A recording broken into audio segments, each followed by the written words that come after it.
नाही केला तरी काही हरकत नाही, नका करू तुम्ही. करायचं जर असेल तर श्रद्धेनं माणसानं कुठलंही काम केलं पाहिजे. श्रद्धायुक्त अंतःकरणानं हे करण्याचं साधन आहे, करावं म्हणून करायचं नाही. तुमच्या मनामध्ये श्रद्धा असेल, तुमच्या मनामध्ये भाव असेल, तुमच्या मनामध्ये भगवत प्रेम असेल तर करा, नाहीतर नाही केलं तरी हरकत नाही. खुशाल तुम्हाला जे करायचंय ते करा. मानवी जीवन उच्चतेला पोचण्याकरता ज्याचा आधार घ्यायचा आहे ते म्हणजे सत्संग आहे. सत्संग मनुष्याचं जीवन बनवत असते आणि कुसंगती माणसाचं जीवन बिघडवत असते. लक्षात ठेवा. अनेक गोष्टीचं चिंतन आपल्याला करायचं आहे.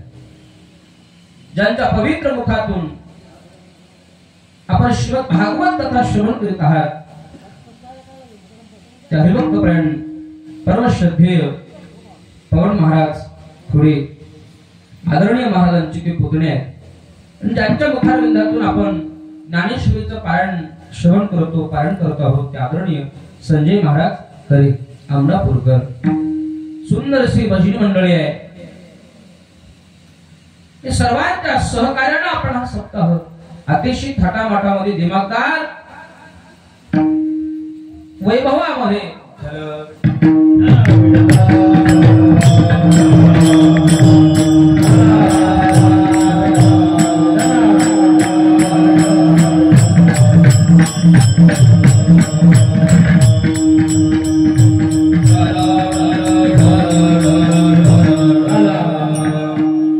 सर्वश्रद्धेय महाराजांचं आगमन इथं झालं.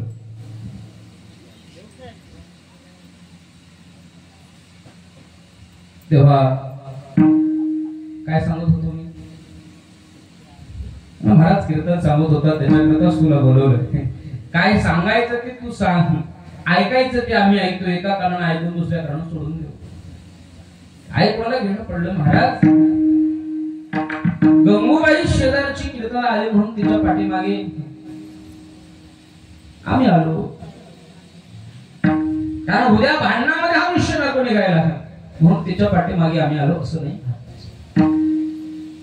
मी सांगून गेलो तुम्हाला. सत्संग एक धन आहे.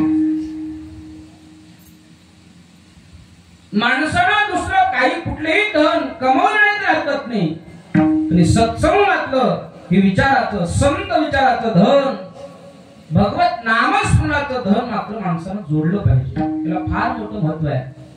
कारण परमार्थ असं धन आहे की ते धन कमवल्यानंतर भगवंताच्या चरणाची प्राप्ती होऊ शकते. परमार्थ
याच्यामध्ये अशी अपेक्षा करू नका की महाराजांना आम्हाला हसवलं पाहिजे. फिरत असताना समाजामध्ये सर्व भांडवल घेऊन फिरावं लागत असते. पण आपण जर जे भांडवल आपल्याला जमा करायचे ते जर नाही ऐकलं आणि नको त्या जर मार्गाने गेलो तर तुमचाही उद्धार होणार नाही ना आमचाही होणार नाही. तुमच्यापेक्षा जास्त पटीनं मार आम्हाला खावा लागणार. कंबर बांधून सांगणं सोपं नाही महाराज. जरी यदा कदाचित सोपं वाटत असेल तरी त्याचा नियम संतांनी सांगून दिलेला आहे. त्या नियमाला अनुसरून जर आपण वागलो तरच तर आपला उद्धार आहे, नाहीतर काय नाही. कीर्तन केलं काय, सप्ताह केले काय, किती कीर्तन ऐकले तरी काही नाही, किती सप्ताह जोरदार केला तरी हरकत नाही, काही फळ प्राप्ती तुम्हाला होणार नाही. लक्षात ठेवा, कित्येक गावामध्ये माणसाने सप्ताह केला, चढाओढीने सप्ताह केला. गरीब गावामध्ये लाख रुपये खर्चले असतील. अनेकांनी महाराज सध्याचा काळ आपण जर अंगात गेला तर तिकडे खूप मोठे मोठे सप्ताह होतात. 1-1 कोटी पर्यंत खर्च केला. पण आज गावासारखं वाटत नाही. सप्ताह केले, मोठे मोठे कीर्तनकार बोलावले. मोठे मोठे कीर्तनकार म्हणजे कसे, डेरीनं गाडीनं यायचे ना. सध्या काळामध्ये प्रकार हा वेगळा होतोय. कीर्तनाची प्रणाली सगळी आता बदलून गेली. नाव फक्त कीर्तनाचं लागलं, आतमध्ये सगळा तमाशा चालला. लक्षात ठेवा, आपण फक्त 7 दिवसच सप्ताह थाटात करतो. 7 दिवसामध्ये तुम्हाला वर्षभर पुरेल इतकंही परमार्थाचं घर घरी घेऊन जायचंय. हा विचार तुम्हाला घरी घेऊन जायचा आहे. तुम्ही जर हा विचार नेला नाही तर सप्ताह करून काही फायदा नाही. लोक म्हणतील, का रे तुमच्या गावात सप्ताह नाही होत? तुम्हाला होतो ना महाराज, फार मोठा सप्ताह होतो आमच्या गावामध्ये. कोण कोण येतं लिस्ट वाचून दाखवली. मग तुम्ही जात होता का कीर्तन? तुम्हाला नाही बुवा, पट्टी दिली बस मोकळे. 1000च्या ऐवजी 2000 घ्या, आम्ही कीर्तन येणार नाही. अशी सध्याची परिस्थिती झाली. माणसाकडे पैसा झाला तर वेळ मात्र नाही. चांगल्या सत्कार्य करता माणसाने वेळ काढला पाहिजे. म्हणून तुम्ही वेळात का वेळ काढून इथं आलात, तेव्हा चांगलं काहीतरी ऐकायला तुम्हाला मिळावं या अपेक्षेने आलात. बरोबर की चूक आहे? बरोबर आहे ना. लक्षपूर्वक फक्त कीर्तन श्रवण करा, भजन करा. विठ्ठल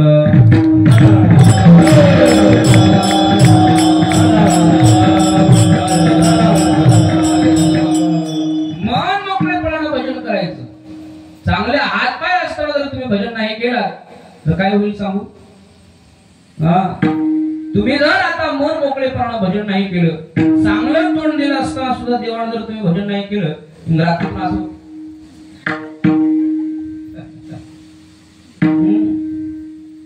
भजन जर नाही केलं देवाचं, हात वाकडे करतो देव, इथून नेतो तुमच्या हात देव. पुन्हा पुढच्या वर्षीच्या सप्ताहामध्ये ते येत भजनामध्ये नाचत महाराज. काही काही चेतून देव घेऊन जातो हात. अरे जोपर्यंत तुमचा हात देह चांगला आहे तोपर्यंत माणसानं भजन करावं. जोपर्यंत तुमचे कान चांगले आहे तोपर्यंत कीर्तन ऐका, सत्संग ऐका, विचार चांगले विचार सद्विचार गोळा करण्याची तयारी ठेवा. या मनाला सांगा, इकडे तिकडे न जाता भगवंताच्या चरणापर्यंत तुम्हाला मला जायचंय. हा विचार कधी काळी तरी करा. कारण माणूस आजपर्यंत झगडतोय तो केवळ आणि केवळ सुखाकरता. समाधान, शांती, उन्नती त्याला पाहिजे, त्याच्याकरता माणसाचा प्रयत्न चाललाय. मग आम्ही काय केलं पाहिजे हा विचार माणसाच्या मनामध्ये आला पाहिजे. मी तुम्हाला सांगत होतो की सप्ताह का करावा हे माणसाला कळलं पाहिजे. हा विषय आपला चालू होता, सप्ताह का करावा.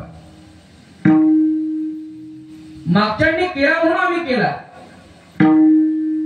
परमार्थ करत असताना, भोजन करत असताना समजून केलं पाहिजे.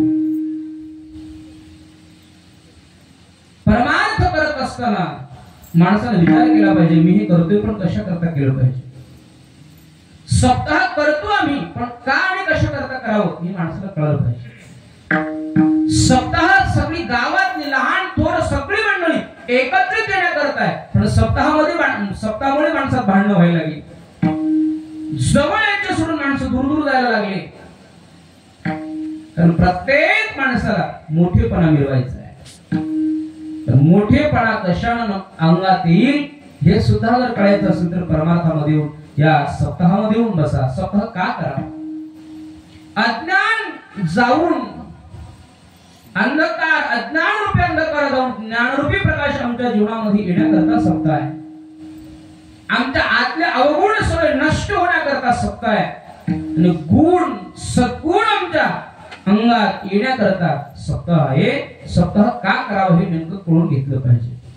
महाराज प्रस्तुत प्राप्त प्रसंगी कीर्तना करता निवडलेला अभंग महान भगवत भक्त संत हे सम्राट विश्ववंद्य जगद्गुरु श्री संत तुकोबाराय यांचा आहे. जगद्गुरु श्री तुकोबाराय या अभंगामध्ये आपल्या मनाला पुरुष करतात, मनाला बोध करतायत, मनाशी संवाद साधतायत. महाराज म्हणतात मनाला सांगतायत, त्याच्याशी हितगुज साधतात. आपल्या जीवनामध्ये परमार्थानं आलेला अनुभव जगद्गुरु श्री तुकोबाराय या अभंगाच्या माध्यमातून प्रगट करतात. विठ्ठल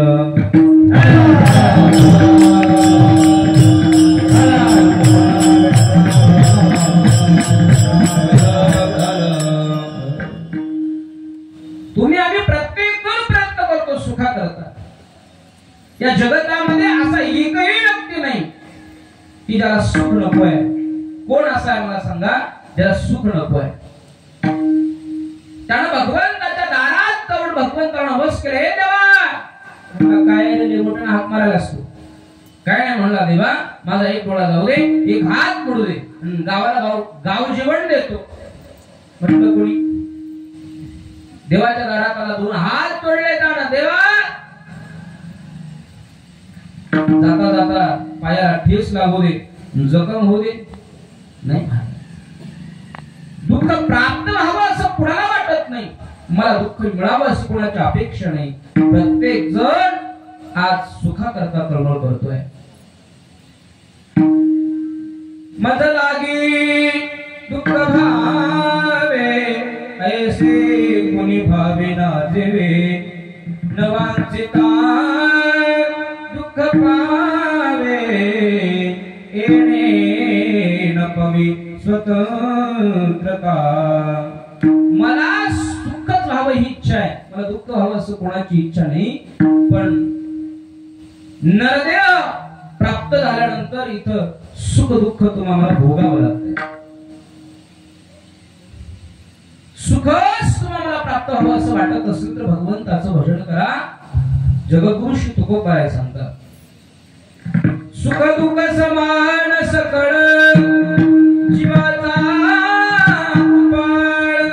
ज्ञानाचा बोध भक्ती प्रेमाचा अलोळ. धन जगी तो एक, धन जगी तो एक. हरि हरि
संसार आवडत असतो. एखाद्याला म्हणावं हो चला ना कीर्तनाला, पवनो महाराजांची कथा आहे, फार गोड रसाळ कथा आहे बरं. त्या मोशामध्ये त्यांनी किती काय केलं असेल, असे रत्न जन्माला येण्याकरता त्या आई वडिलांचं काय पुण्य असेल सांगा तुम्ही. अख्खं कुटुंब परमार्थात. आपल्या गावाचा विचार जर केला तर गावात एक घर सोडून सापडत नाही माळकरी. जर बघायचं म्हटलं तर क्वचित गाव असतं तिथं माळकरी असते. काही काही गावाला कीर्तना केल्याच्या नंतर सप्ताह तर थाटामाटात होतो. पाहायला गेलं तर वारकऱ्यांची परमार्थिक माणसाची संख्या कमी असते. कुणाच्या घरी जेवावं, कुणाच्या घरी पाणी प्यावं हा प्रश्न उपस्थित राहतो. क्वचित कुठेतरी एखादा वारकरी पाहायला मिळतो. पण मला सांगा महाराज काही काही वंशाची पुण्याई असे असते की अख्खं कुटुंब पूर्वपार परंपरेनं वारकरी संप्रदायाची वाटचाल करत असतं. काय भाग्यवान असेल, काय पुण्य केलं असेल. प्रत्येकाची इच्छा असते माझा मुलगा चांगला निघावा. प्रत्येकाची इच्छा असते. या सगळ्या महाराज मंडळांना पाहिल्यानंतर त्याला असं वाटतं, नाही माझं लेकरू सुद्धा इतकं सुंदर गाणार कधी निघेल ग. माझं सुद्धा लेकरू गाणारा निघलं पाहिजे ही इच्छा व्यक्त करते. पण तिथं पूर्ण देवयोगानं महाराज नेमकं पिणार निघते. गाणार तर दूर राहिले, पिणार निघते. लक्षात ठेवा, आपल्याला जर आपले मुलं चांगले निघावे अशी वाटत असतील, आपली पुत्र संतती चांगली तुम्हाला जन्माला घालावी अशी वाटत असेल तर पुण्य पाहिजे. पुण्याशिवाय काही होत नाही. दुसऱ्या माणसाला तुम्हाला जर बोलावं असं वाटत असेल तर अगोदर आपण त्याला बोलायला पाहिजे. आपण जर याला कदाचित दुसऱ्या पुढच्या माणसाला मान दिला तर खऱ्या अर्थानं तो माणूस तुम्हाला मान देणार आहे. आपण याला कदाचित कुणाला काही मदत केली तर पुढचा माणूस आपल्याला मदत करेल. नाही आपण कुणाला मदत केली आणि म्हटलं आम्हाला काहीतरी मदत करा, करेल तुम्हाला मदत. तुम्ही जर त्याच्या अडचणीच्या काळात त्याला कामाला गेला नाही, कामाला पडलाच नाही तर तुमच्याही कामामध्ये तो पडणार नाही.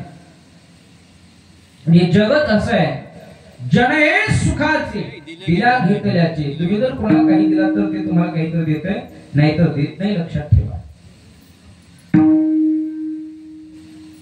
आपली संतती तुम्हाला चांगली जर निघावी अशी वाटत असेल तर पुण्य केलं पाहिजे. नाहीतर ती संतती महाराज कशी निघेल कोण जाणे. पुढे फार विचित्र काळ येणार आहे. तुम्ही जर तुमच्या लेकरांना चांगले संस्कार केले नाही तर पुढे तुम्हाला रडण्याकरता झाड सुद्धा अपुरे पडतील. कुणाच्या समोर आपलं दुःख सांगून रडावं प्रश्न पडेल. आता सध्याला जर आपण पाहायला गेलो तर तीच परिस्थिती आहे. तीच परिस्थिती आहे. माय बापाला वाटतं म्हातारपणामध्ये माझं लेकरू माझा आधार होईल. रे पाटील ते म्हणला तिकडून बरोबर आहे महाराज. रक्ताचं पाणी हाडाची काढ करून आपल्या लेकराच्या सुखाकरता झगडणारे मायबाप आहे. आणि ऐन वयामध्ये ऐन त्यांच्या वृद्धाप काळामध्ये त्यांना मदत करायची असते, त्यांचा आधार व्हायचा असतो. पण लेकर तयार नाहीत महाराज. हम दो हमारे दो बाकी को छोड़ दो सध्याची रीत झाली. लक्षात ठेवा, सावधान व्हा. आपल्या लेकरांना आपल्याला योग्य संस्कार द्यायचे. आपले लेकर धनवान बनवले नाही तरी हरकत नाही, पण आपले लेकर गुणवान आणि संस्कार देऊन संस्कारवान माणसाला बनवले पाहिजे. संस्काराची संपत्ती तुमच्या पदराला बांधली असावी हे तुमच्या करता चांगलं आहे. खूप पुढे प्रश्न उपस्थित राहतील आपल्याला. विषय वाढला की वाढत जातो. लक्षात ठेवा मी काय सांगतोय. सत्संगानं माणसाचं जीवन घडत असते आणि कुसंगानं माणसाचं जीवन बिघडत असते. तुम्ही तुमच्या घरामध्ये तुमच्या लेकराला किती जरी चांगले संस्कार दिले, किती जरी काही जरी शिकवलं आणि त्याला जर आता बाहेर पडल्यानंतर नको ती जर संगती मिळाली की लेकर बिघडतात. लेकर बिघडतात. कित्येक प्रमाणात तुम्हाला देता येते. अनेकांचा उद्धार या संगतीनं झाला, अनेकांचं पतन संगतीनं झालं. क्षणार्धाची संगती नारदाला प्राप्त झाली. क्षणार्धाची संगती प्राप्त झाली नारदांना. नारदाची संगती प्राप्त झाली वाल्मिक ऋषींना. क्षणार्धाची संगती. वाट माडी करणारा चोर लुटारू लुटमार करणार आहे. त्याचं कामच तेवढं. घनदाट जंगलामध्ये